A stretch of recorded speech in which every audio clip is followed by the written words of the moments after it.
So good evening, everybody. So people are still coming in, but we're going to start now. So I want to thank everyone for joining us tonight for this very special evening. This is an event with Mizrachi UK and the Hasmonean PTA. And big thank you to Viva and to David Rubin, who have basically helped organize tonight. Viva and David Rubin, Viva from the PTA and David from Mizrachi.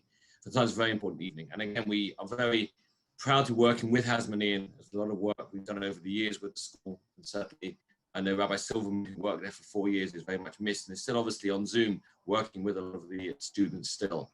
And we hope to continue our relationship with Hasmonean. Hi, a big welcome to Arnold Roth. My cousin Jackie Rothschild in the States said it would be great if you can host Arnold Roth. He's got a very poignant, important and interesting story to tell that is really, really very, very relevant to us today. And the Sbarro bombing is a bombing that I will never, ever forget. It's when you know where you were, when something huge happened.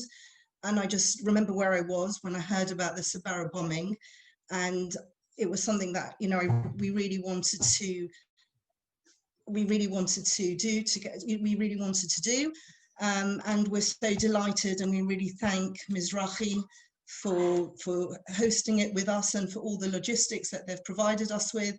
And we salute you, Arnold Roth, for all your courage, your fortitude, and everything you have been through and everything that you continue to do for Am Yisrael and the world at large. Thank you so much.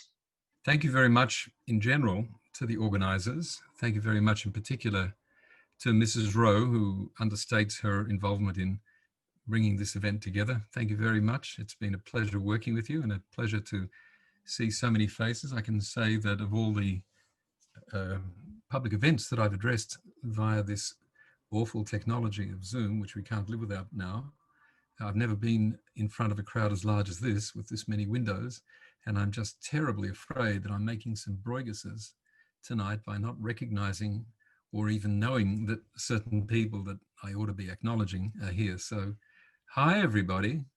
I just hope that does it.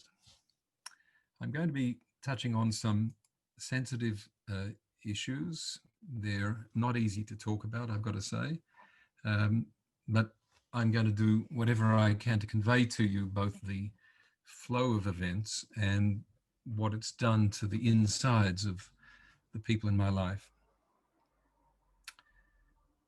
Speaking face to face is one of the few ways my wife Frimet and I, who's not here, she's in the other room looking after our youngest child, about whom I'm going to say a few words in a little while, have of informing people of the distressing things being done in the name of politics and in some ways in the name of justice. If at the end of my talk, which is going to run for approximately, by arrangement with Mrs. Rowe, approximately 3 hours and 45 minutes, if you're puzzled by what I mean by talking about politics and justice, then I hope that you will ask. And if you think that I'm going to be speaking for 3 hours and 45 minutes, please rest assured that's not the intention.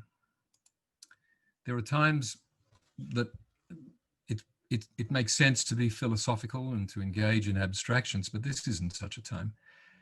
Instead, and I've been living this period for quite some time, it's a period for sharing experiences, for building bridges, for helping others learn from what we've discovered and what we've lost, and a time to search for support. We need support in every aspect of what I'm going to walk you through.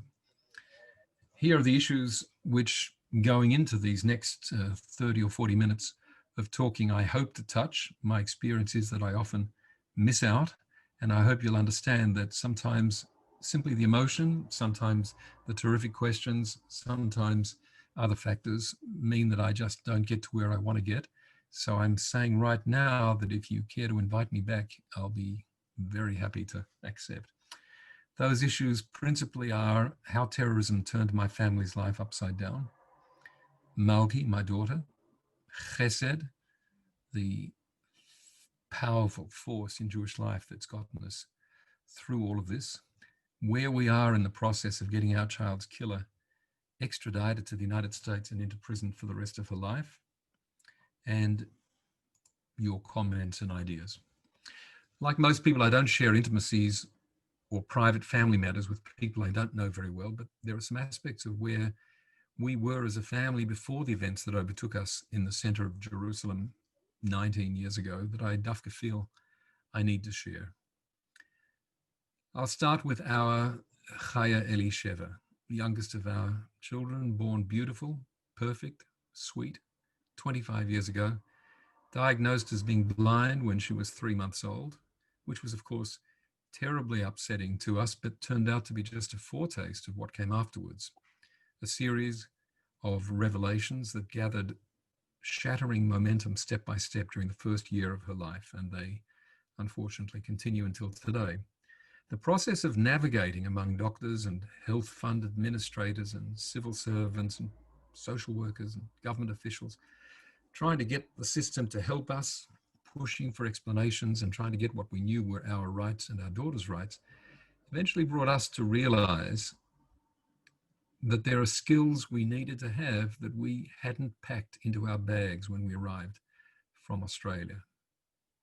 By far the most meaningful of those was that as parents of a child diagnosed with a condition whose complicated name began with the word catastrophic, we were expected to be quiet and just listen. With time, we realized that the need to be quiet and listen was not necessarily a winning strategy, not if we wanted what was best for our baby. So we learned to speak up and to speak out and to ask questions. And as sometimes happens, the answers we got sometimes weren't. That is, they weren't answers. Gradually, we started developing the skills you need when you're being ignored. And as it turns out, they're important skills. Frimet and I have 7 children. 6 are alive today, and all except Chaya, our youngest, are Baruch Hashem married and raising their own children. We're a relatively tight-knit family, and apart from during global pandemics, we enjoy being in each other's company very much. Malki was born in Melbourne, Australia, as I was. She was born there 2.5 years before we made Aliyah. She came after 3 boys and before 3 girls, her younger sisters, all of whom were born here in Jerusalem.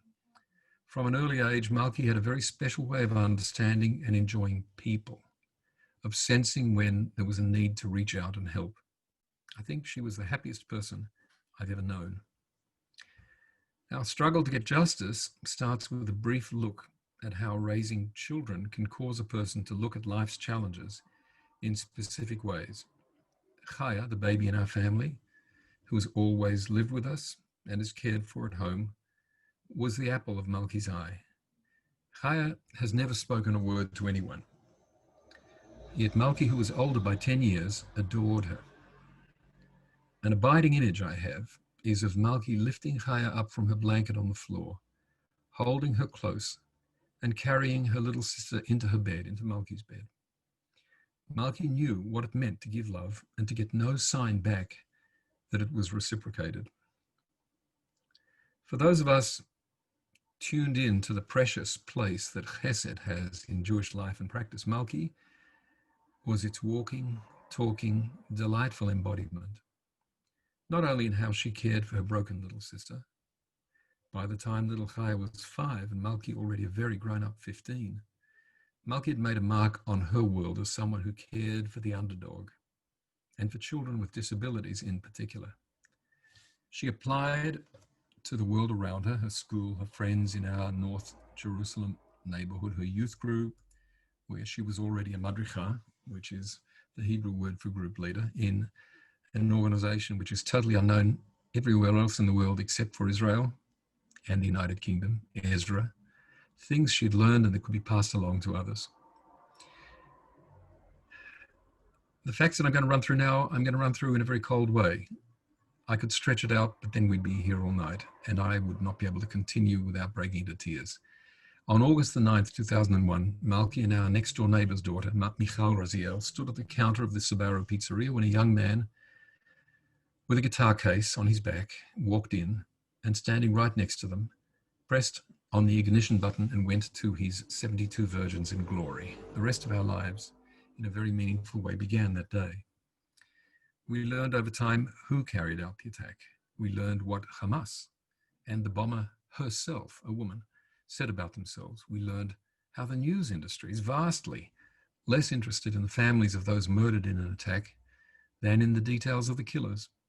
We learned how the media quickly turned the triumphant and thoroughly unrepentant bomber, a woman of 21, into a headline story whose face eventually adorned the front page of one of the important sections of the New York Times.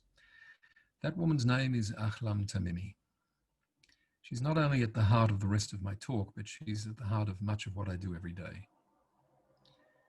The bomber, Tamimi, walked free out of her Israeli prison cell where she'd been sentenced to 16 terms of life imprisonment with a recommendation by the judges that she never be freed, never be given parole, never be given any commutation of sentence. Walked free and went to the land of her birth and where her family lived and where she had been living only until a year or so before carrying out the massacre. That's Jordan. The Israeli public, it has to be said, overwhelmingly supported the deal that Israel made with Hamas, the Gilad Shalit deal. Shalit had been held hostage by the Islamist terrorists in Gaza for 5 miserable years. No one could be sure that he was even alive. Public opinion, as I recall it, ran at about 90% in favor of doing an exchange that would bring Gilad home. The Prime Minister at the time is the Prime Minister today, and that is about the only thing that I'm going to mention about the political dimension of the Shalit deal. We did scores of media interviews in those 3 days, and the 3 days, I'm sorry, from the time that the announcement was made until the Shalit deal was actually executed and Gilad was released, and 1,027 Palestinian Arab prisoners, every one of them convicted on charges of terrorism, more than half of them what the Israeli culture over generations has called people with blood on their hands. Israel always had this principle that it would release anybody for the right deal, but never people with blood on their hands. But in the Shalit deal, more than half of the 1,027 people released, something that was never ever mentioned in the Israeli media then, and even today most people don't know it, had blood on their hands. Things started to move dramatically and quickly once Tamimi walked free. She arrived back in Jordan to a festive, uproarious reception, and a few weeks later, she began hosting her own TV show from Amman, the capital of Jordan, beamed weekly to wherever in the world there are Arabic-speaking audiences. That program is called Breezes of the Free. Unrepentant, triumphant, a national treasure in a country that's considered a vital strategic ally of the United States and of the West in general, Tamimi is a global celebrity. But unless you are Arabic speaking, you probably have no idea of that. Well, she started broadcasting in February 2012, and I did some legal research. I don't know if I've mentioned here that my training in the professions is in law, and for most of the years of my career I've been working as a lawyer, but not for the past 20 odd years or so. I've been running technology companies here in Israel as chief executive or senior manager. But my law background and the research that I was able to do brought me to a quite stunning conclusion, which was that America had a law on its books, still does, which offers a remarkable fit for the need that we have. And that is that if there is an act of terrorism that's done outside the territory of the United States and where the victim is a US national and the victim is murdered, then the United States reserves to itself both the right and the obligation to go anywhere in the world and to take possession of the terrorist who carried out that murderous attack and bring that terrorist to the United States to stand trial in a US court under US law.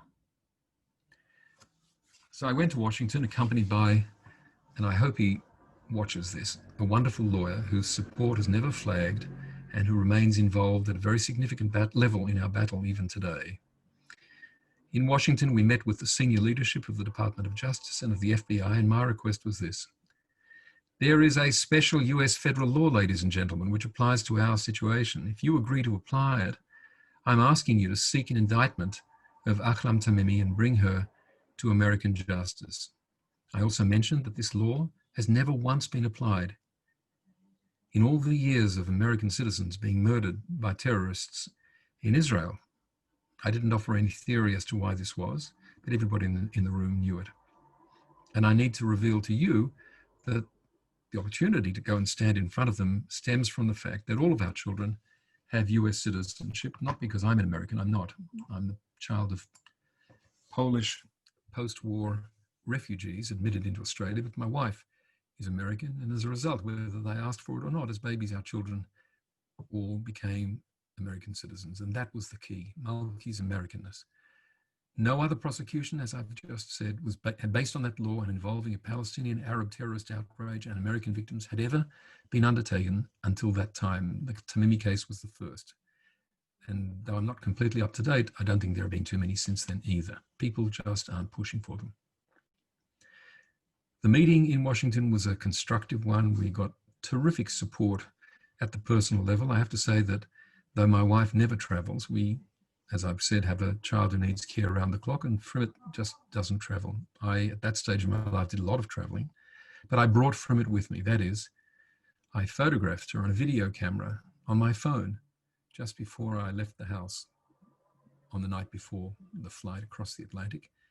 And she spoke as you would expect a mother would speak and addressed the people in that room. I played it back on a TV screen in front of 20 or so of the most important justice officials in the United States, and I don't think there was a dry eye in the room.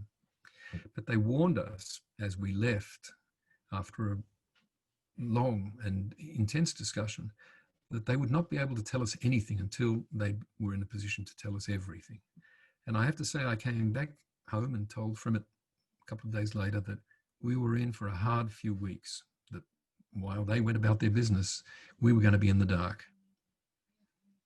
But it was more than 5 years later that we received our very first indication that something had been done. And on the 14th of March 2017, having been warned of this 3 days earlier, we met here in Jerusalem with a group of DOJ, Department of Justice officials, and FBI officials, and were told that there was an indictment against Tamimi. It had been, it was going to be unsealed. I'm sorry, it hadn't been unsealed. It was going to be unsealed in 3 hours' time. She was being added to the FBI most wanted terrorists list. A request had been made to the Jordanian government, and they were a little vague about this, to extradite her, because there is an extradition treaty between Jordan and the United States. And then we had a kind of a slightly surreal conversation among the people around the table. There was another family whose name I never mentioned at their request. Another family who also lost their daughter, whose daughter was also an American national, who, unlike Malki, wasn't living in Israel, but was visiting there with her new husband, the only child of her parents, a woman in her 30s who was pregnant with her first child.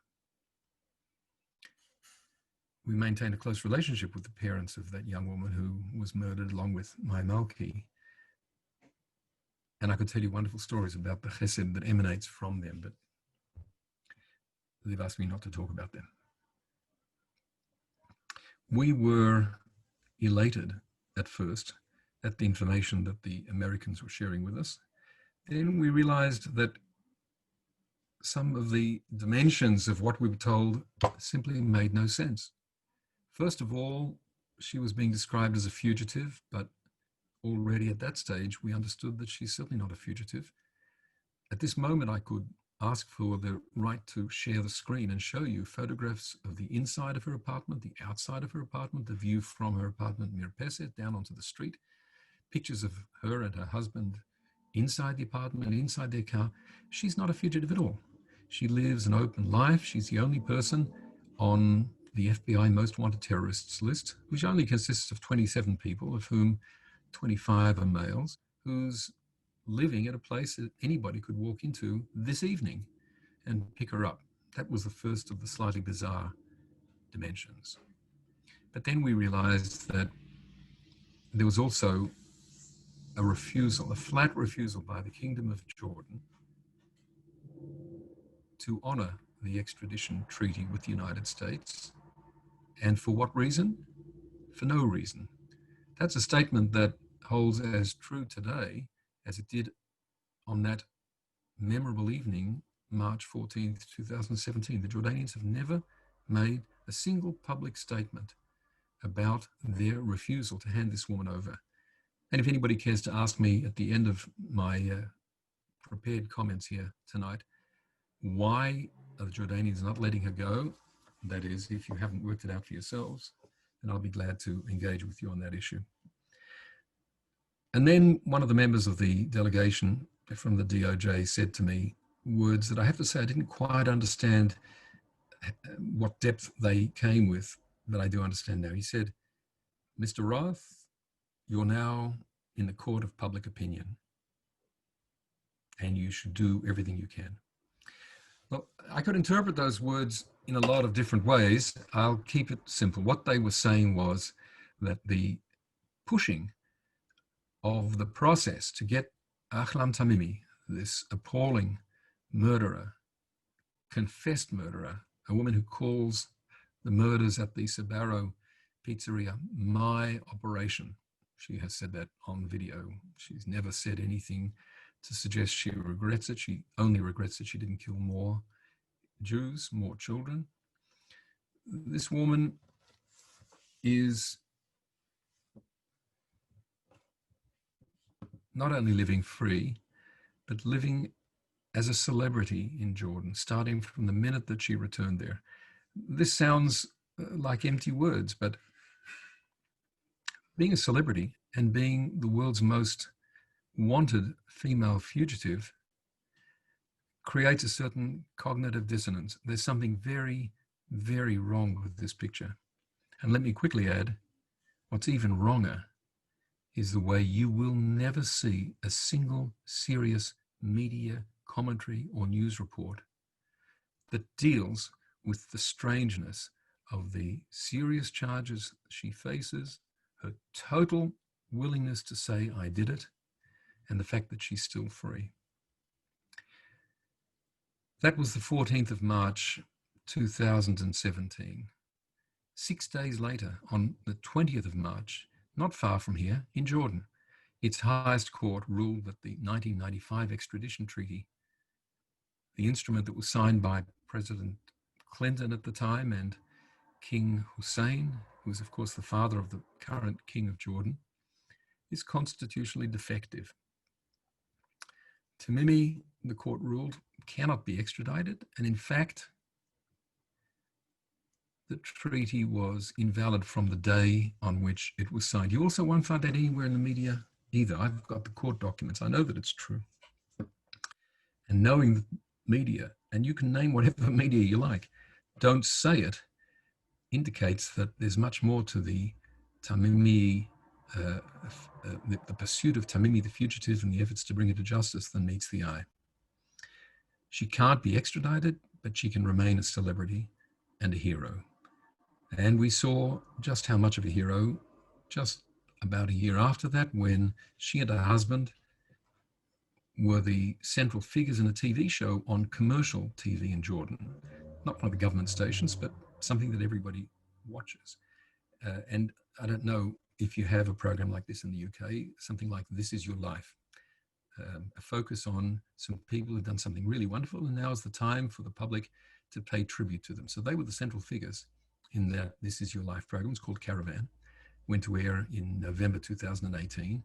And there was an unscripted moment that I've played on video over and over for other people to see, journalists and politicians, where the presenter, who's a pretty young woman who during the day models for a hair detergent shampoo product of some kind, a pretty girl, and she can't hold herself back. And she says, and these are the words, I've got them on the screen in front of me at the moment, not in front of you. She says to the couple sitting in front of her, both of whom are murderers, "This is admirable. You, the people of the struggle, elevate the name of Jordan. Now, I'm just going to stop for a moment and ask you to reflect about the very notion of a popular commercial TV station inviting into the studio to be seated in front of the girl who sells shampoo for people with long hair and says, these people are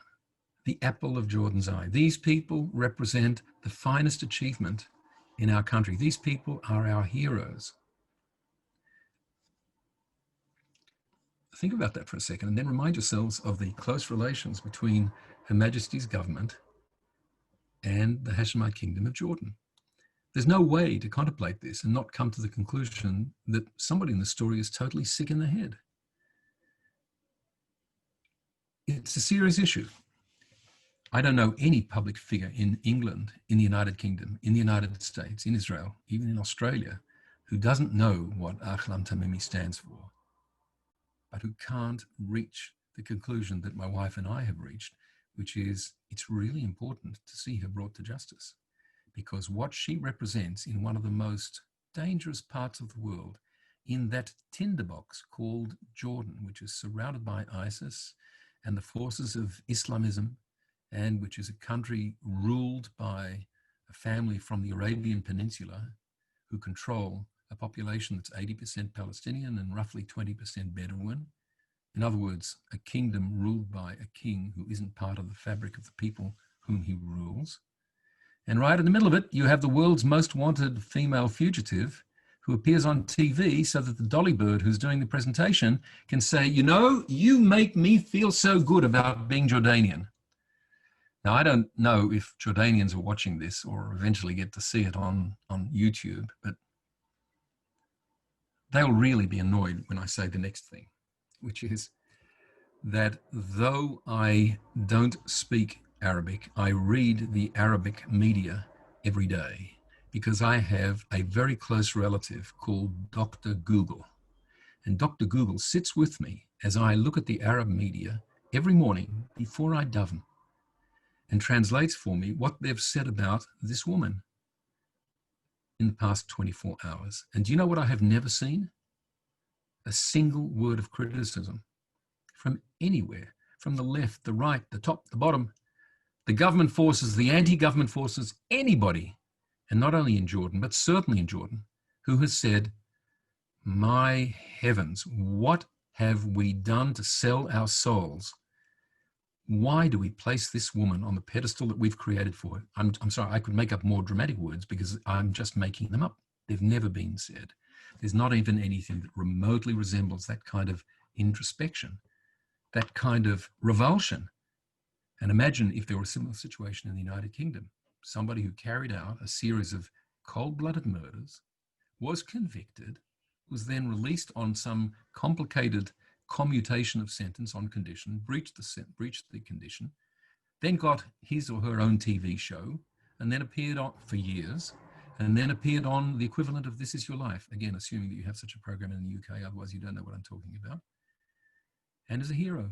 And not only a hero, a role model for, this gets me into another story, which I'm going to skip, but the most important school for the preparing of Arabic-speaking journalists in the world is in Jordan, and its students in 2014 and 15 declared Ahlam Tamimi, the woman about whom I'm pouring out my scorn and anger and pain to you, declared her to be their success model. That's a direct quotation. She was their success model. And would you like to know which well-known government was funding them at the time and continues to fund them even now, even after I turned to them and their ambassador in Amman and said, damn it, you Brits, why are you sending money to these people now that you know this? Stop it. And they said, thank you very much for your interest, sir, and continued to do it until today. Starting a year ago, certain things began changing, and for a change, the changes have been positive. In December 2019, a powerful sanction was legislated into law by the US Congress and then signed into law by President Trump that does not mention Jordan, but targets it specifically. This law relates to the fact that Jordan is the third largest recipient in the world of US foreign aid. The law says, if you are a country that gets foreign aid from us, and if you are a country that has a treaty with us, and if you are a country that demeans that treaty and fails to comply with it, then you are no longer entitled to that aid. And by the way, the Secretary of State has the right of veto. I've just said what the entire law constitutes. The Secretary of State, who, as you may know, is Mike Pompeo, has not done anything to exercise the veto that he has. But equally, the United States has, up until now, done nothing to interrupt the flow of foreign aid into Jordan. And I could say a lot more about this, but we're almost out of time. What I can say is that despite the sanction, the woman is still free. Then in June, I think related to the fact that, June of this year, related to the fact that Jordan, unreported almost anywhere in the world outside of Jordan, was facing this sword of Damocles over their heads, where the United States could at any moment cut off foreign aid, without which Jordan will simply collapse into bankruptcy. King Abdullah, under the cover of the coronavirus conditions, held closed-door meetings with members of 6 congressional committees in Washington, without being in Washington. He did it all by video conferencing, as well as with the Speaker of the House and the Senate Majority Leader.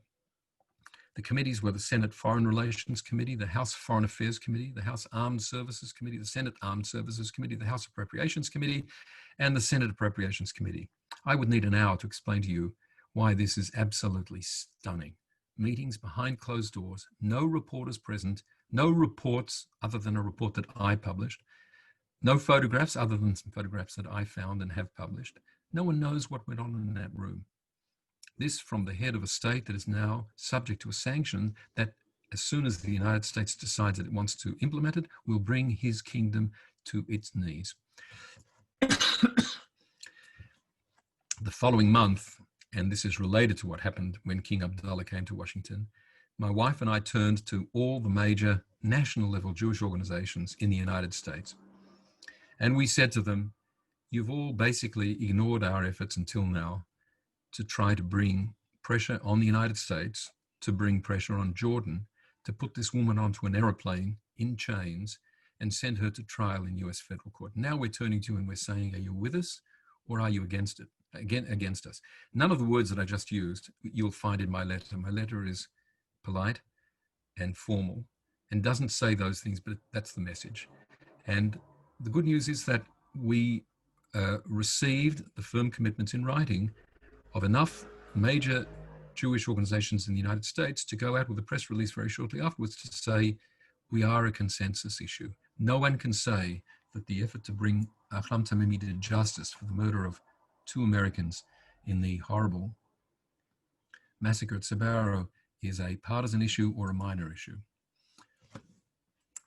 I'm now jumping a few steps to get us to the 1st of October 2020, which is the day on which Nizar Tamimi, the husband of Ahlam Tamimi, about whom I could devote you know what I'm going to say, a lot of time, was expelled from Jordan. I'm not going to try to put the whole story together because it's truly a jigsaw puzzle, but it's certainly a positive step. It's a sign that the balls are in the air, things are moving, and if you really press me, but I won't let you, I would share with you what I believe is the nature of that process and where it's going. But let's just leave for the moment the fact that Nizar Tamimi, a murderer, released together with Ahlam Tamimi, they married in June of 2012 in Jordan, is now living in Qatar, in Doha, and she's not. Ahlam Tamimi is not, although at any moment she could get on a plane and go there. She chooses not to, and she's made a lot of speeches in public in Jordan since the 1st of October, all of them bordering on, but not quite crossing the line of saying, why did the king do this to us? You can't make statements like that in Jordan. Jordan is not a country. It's a family business, like many of the states controlled by potentates in the Middle East. if you criticize the king, there are things that will happen to you. So she doesn't say that, but she's called in to whoever will listen to her. One of them was a radio station, a talk show called Us and You on a radio station called Melody FM in Jordan. There was a camera rolling inside the studio. She came on and said, "Hello, this is Ahlam Tamimi," and they sounded like they're startled. None of what we see there on the video is authentic. There's a lot more in the analysis than there is in the pshat, in the simple understanding of what we see with our eyes. But they cut her off. That's the point. They cut her off. They cut her off in mid-sentence as she was saying, "And I appeal to the king, His Majesty Abdullah II, I am his daughter," which is a formal way of saying I depend on you. And before she could get any further into her little speech on the radio, by phone, they cut her off. The cutting off is the most important issue that's happened in Jordan this year. If you look at any of the Jordanian media today, at this moment, you'll see people dealing with the fallout of what happened in that studio by the lucky circumstance that a camera captured the whole thing, captured the two talk show hosts looking a little uncomfortable, one of them gesturing with his finger like I'm doing now to the person in the control room, and then she's cut up, she's silenced. On the 8th of October, an organization that is dear to the hearts of probably most of you in our room here, called the ABC or something like that, BBC, which has a fabulously well-endowed unit under its control called BBC Arabic, under the jurisdiction of which they have a fabulously well-resourced show which appears 4 times a week called Trending. Trending on BBC Arabic is a big hit. It began in 2017 because the British Foreign, Commonwealth and Development Office, or what we would call here Mizrachi, the Foreign Ministry of the United Kingdom, provided £291 million sterling to the BBC to expand its operations to include products like BBC Arabic Trending. Now, those of you who know what I'm talking about should just pretend that you don't know for a moment, because I know that there are people in this audience who don't really know where I'm going with this. But I'm going to say it very briefly. BBC Arabic Trending, a program produced with your money in London, created an 8-minute long tribute to Ahlam Tamimi, the victim. They didn't manage even once to talk about the people she murdered. They didn't mention Malki. They didn't mention the other victims. They didn't mention that she's wanted by the United States Department of Justice, that she's the most wanted female fugitive in the world. They didn't mention that she boasts that, I did it, I'm the murderer, I put the bomb there, I did it. They didn't mention any of that. They said she is the victim. And they meant it, the people who make that show. I became aware of the show within, I would say, an hour of it going to air, and began writing some letters. And the process has taken on some considerable momentum, and I'm not going to stretch this out. I think that the United Kingdom is at a teaching moment.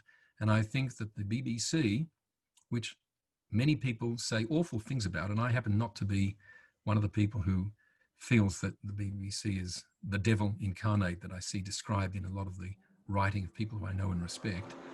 But the BBC is facing a moment of crisis here. There's no way to defend what happened. So if I were the BBC, I'd face one of two paths. I would say, oh dear, sorry, won't happen again, and go home. And basically say to people like me, and you go home too. Well, that's what they did in their first apology. Then they had a second apology where they said, well, actually, we think this wasn't very smart. There are problems in the way this was done, and we're going to look into it. What they haven't said yet, and I can assure you that my friends and I, which principally means Frimet and me and some close advisors, aren't going to let this issue go until the BBC realizes that it is absolutely crucial that it delivers not only an apology, but an analysis to the people who saw the show, to the millions and millions of viewers of BBC Arabic, and the 250,000 people who saw that video on the YouTube channel that BBC Arabic has. In other words, we are going to press to see that there is real, well, we're good at this. Al chet shechatanu. There has to be a chet. There has to be a sin. A sin happened here. Something incomprehensible according to the principles and the code of ethics of the BBC. So that's a work in progress. And as they say in the movie, stay tuned. Thank you very much indeed there. Do apologise about before when I was cut off the wonderful technology we sometimes let us down. Thank you so much for that very powerful and very difficult story to listen to. The question has been asked, I just want to bring up on the screen here, just 1 second, comes from a very important question, which says, from Yar Ketcher, what can we in Britain do to try and help bring this terrorist to justice? Because you've mentioned so much about America. Is there anything we in Britain can do? Obviously the BBC, we know all about the BBC, but in terms of practical steps we can do here in the UK to bring the terrorists to justice? The answer is yes. Some of the things will seem small, but they're not so small. In order to move public opinion in the United States, we've created an online petition, and I would urge those of you who are open to signing petitions to make a note of the address of the petition. It's change.org/extradite to Mimi. Now that's really gotten a tremendous boost in the last week as a result of the BBC issue. But if you'll add your names to the list, it's going to be meaningful and helpful, and I hope that you'll do it. That's the first. The second is public figures in the United Kingdom have made contact with officials of Jordan in the United Kingdom and have demanded explanations for how this scandalous matter has gotten to the point where it is. Those public figures are either going to announce what they've done, or it'll be reported in the news in the next few days. And my expectation is that they'll come in for criticism and that they should be supported. The third thing is to tell friends that this is an unacceptable situation, not because I'm a friend of Israel, or I'm an enemy of Jordan, or I'm in favor of Zionism. This is about justice. It's about justice at the most basic level. The United Kingdom has enormous influence in Jordan. I don't need to lay that out for you. The Jordanian military was created by the British. Jordan was created by the British. Jordan is deeply tied to the British, except that it gets most of its funding today from the United States. So there will be other opportunities as well, and I can assure you that I'll be busy writing for British audiences over the foreseeable future, looking for opportunities to allow UK citizens to have their voices heard. The UK has a big role to play in this. Rabbi Shaw? Question, again, based on the whole you said, from Richard Millett, why won't Jordan give her up, and why won't the USA stop funding Jordan in accordance with the new law that you spoke about? Well, not for lack of trying, as the famous expression goes, not for lack of trying. Look, there's far more going on than I can unpack. I believe that eventually the United States will raise its voice, which is the point of the petition. It's the point of all of our activism. We don't seek to pressure Jordan at all. Jordan is not pressurable. Jordan is a strange world. But the United States has enormous sway in Jordan, and we're pressing the United States. This is, after all, a matter of US justice. Why do the Jordanians happily hand over other fugitive terrorists who are now rotting in American prisons but refuse to send over Tamimi? Well, I think the answer relates to the demographic makeup of Jordan. Jordan is 80% or more self-identifying Palestinian Arabs. It's a country where a Palestinian Arab who plants a bomb in a pizzeria and kills the most vulnerable members of Israeli society, then gets away with it and returns as a hero, is a figure worth more than rubies and pearls. And the Jordanians aren't going to allow her to suffer, as they will suffer, the ignominy of being in chains, put on a plane across the Atlantic and dragged into a court and face charges that will put her away for the rest of her life. That's a crude kind of answer, and I could make a more refined take on it, but at the end, this really is about crude forces at work. What I can say without resorting to any crudeness is the mere fact that nobody in the Jordanian ruling structure, not the ambassador of Jordan to the court of St. James, and not the prime minister or the foreign minister who visit here from time to time, and certainly not His Majesty King Abdullah II, will say anything in public about the Tamimi issue, other than to say, and I've personally been witness to this, other than to say, never heard of it, had no idea. Don't be surprised if you hear responses like that as this story continues to roll along.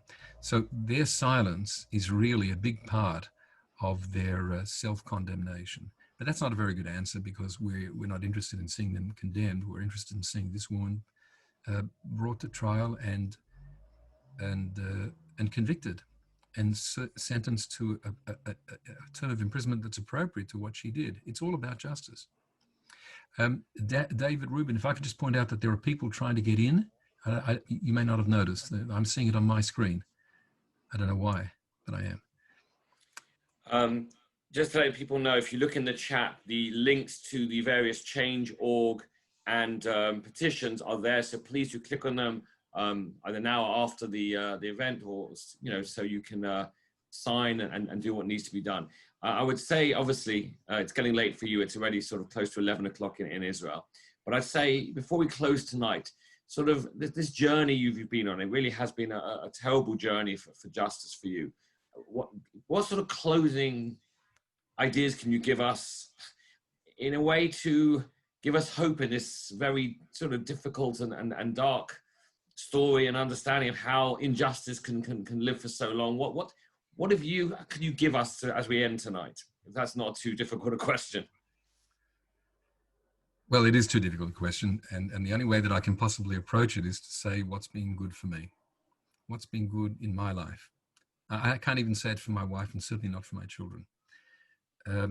During the 7 days of the Shiva, we decided, my children and I, Frimet was really completely, I couldn't even communicate with her. She was totally destroyed. We sat on the floor and discussed what we would do in order to create a memorial to Malki, and we decided that we had a very clear picture in our minds that we wanted to have a foundation that would do the kinds of things that in her life, this little girl, this little gorgeous Malki, this 15-year-old prodigy musician, flautist in the Jerusalem Symphony Orchestra, girl who gave up her entire summer holiday the previous year to be a mother's helper for a child who was dying. What could we do that would be appropriate to the giant dimensions of her life? And we created the Malki Foundation. The papers for that, I like to mention this because I think it adds a certain drama to a dramatic story. The papers came out exactly on the day of the Shloshim, which was the 11th of September 2001. We had the Shloshim event later that day, that evening, 9/11. Malki Foundation has been operating now for 19 years. It does wonderful work. We have an office in London, and I'm not in any sense saying to people, put your hands in your pockets and give money. What I am saying is that's what's kept me sane. And it's done wonderful things in Malki's name so that I can get up in front of people and not say, this is a wonderful organization, not say terrible things have been done to the Roth family, but to say there was a girl called Malki and I wish you knew her. I wish you would hear her music. She wrote a wonderful song. It's all on the website. So I'm wrapping that up by referring to something that the executive director of the Malki Foundation in the UK reminded me that I need to mention. There's going to be a whiskey night on the 26th of November, and I don't know if there have been events like this in the UK, but all the whiskey samples and the other things that go with it are going to be delivered to the homes of the people who sign up for it. So I'm going to make sure that his job depends on getting deliveries done to Jerusalem as well as to the UK. But if you go to www.malkifoundation.org, you'll see all of the details and the links for how to go forward. I just want to say, by way of one final sentence on that, there really is a big difference between us and them. And that's the opening to a serious discussion, and we can't have it now. But we're not two sides of the same coin, as several journalists, including one from the United Kingdom, said to me. Two sides of the same coin. Terrible tragedy. Terrible, terrible. We're not. It never was that way. And when I look at myself in the mirror every morning, I'm exaggerating a little, but practically every morning, I look at myself in the mirror and I say, we're not like them at all. And I think of Malki, and I think of what's done in her name today. There are thousands of families, roughly a third of them are Arabs, who have benefited from the generosity of supporters and from the support that we give for their challenge, which is exactly the challenge that I have in the next room, and why my wife isn't sitting here with me now, of raising at home, in our own home, a child with profound needs. We don't want an institution to raise our child. No one will come close to the work that we as the family do. And with that, I say that's what keeps me sane.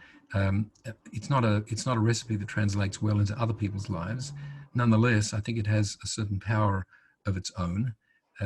For everyone, though, I think reflecting on what Judaism, what halacha, what minhag, what the Jewish outlook on life at its most philosophical level has to say about what to do when things go really, really bad for you. Thank God we have chesed. There's nothing like chesed in any other value system. You do something good for other people, knowing that it won't do anything for you. Malki helped this little boy who was dying in his last, he actually outlived her. I mentioned him along the way. Malki was the mother's helper for an entire summer. She knew she wasn't going to get any great pleasure out of it. And in fact, she died before he did. But she also carried her little blind sister in her arms to bed every night, to put her into her own bed. Not because she wanted to get a thank you. None of us have ever heard Malki say Chaya, our youngest, say a single word. But because the act of giving that love and that affection and that concern and that involvement is its own reward. So that's the only answer I can give you, Rabbi. Thank you. Thank you very, very much. Two things I want to say. Firstly, this has been recorded. It'll be uploaded to YouTube on the Mizrachi YouTube site as soon as possible. So please, if you want to send to people, share it. That is the best way we can keep the fight going and do what needs to be done. Secondly, please do write in the chat. We're not going to unmute everybody because we've had 250 plus screens here. It'll be a bit crazy with Jewish people speaking. So please do write to Arnold in the chat. He will be sent the whole chat by us later on, so you can read everything you've written. So please do feel free to do that.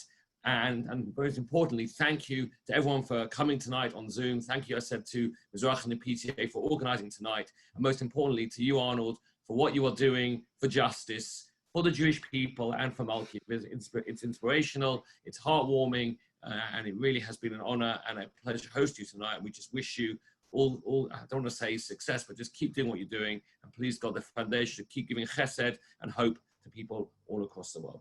Thank you, everyone, for coming tonight. As I said, please, God, we should only know good things. Amen. Thank you for letting me into your homes.